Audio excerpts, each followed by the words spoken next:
तो दोस्तों एक बार फिर से नमस्कार, आदाब, सत श्री अकाल। ठंड बढ़ चुकी है, घर पर रहिए, ध्यान रखिए कपड़ों का और अपने आप का। मैं हूं देव सिद्धार्थ, आप मुझे वेस्पा पर देख रहे हैं। एक बार फिर से मैं आज आपके लिए लेके आया हूं स्वामी अज्ञे भारती जी का साक्षात्कार, जिसे इंग्लिश भाषा में हम इंटरव्यू भी कहते हैं। ऐसे इंटरव्यू आप कह सकते हैं, साक्षात्कार है। बहुत सारे सच हैं जो उन्होंने ओशो के साथ अपना जीवन बिताया, ओशो के साथ रहे, ओशो की गंगा में नहाए, ओशो की खुशबू के बीच में रहे, वो खुशबू मैं आप तक फैलाऊंगा। तो आइए सवालों का सिलसिला शुरू करते हैं और अज्ञे भारती जी से बात करते हैं। अज्ञे भारती जी, हम आपका फिर से स्वागत करते हैं और दर्शकों से और आपसे क्षमा मांगते हैं इस लंबे विलंब के लिए। धन्यवाद। काफी लंबे समय तक हमें रुकना पड़ा।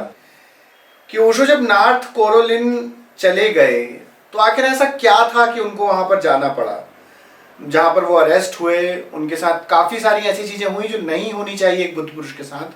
आखिर ऐसा क्या था कि वो नॉर्थ कैरोलिना?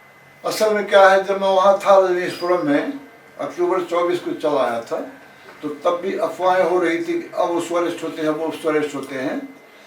और उसके बाद मैं तो आ गया, ओशो को आभास हो गया कि अब जल्दी ही अरेस्ट हो जाएगी।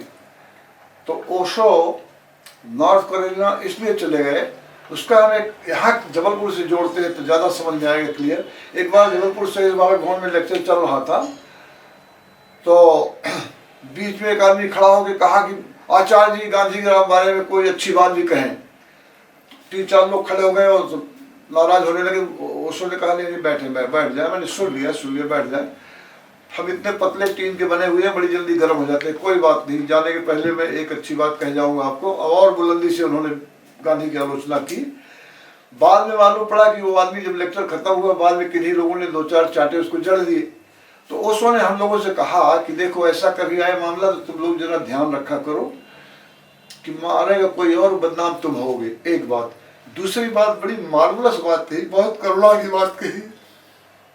दूसरी बात उन्होंने कहा कि और मेरे कारण कोई मार खाए, मेरे लिए थोड़ा ज्यादा हो जाए, बहुत ज्यादा हो जाए, उसके प्रति भी इतनी करुणा।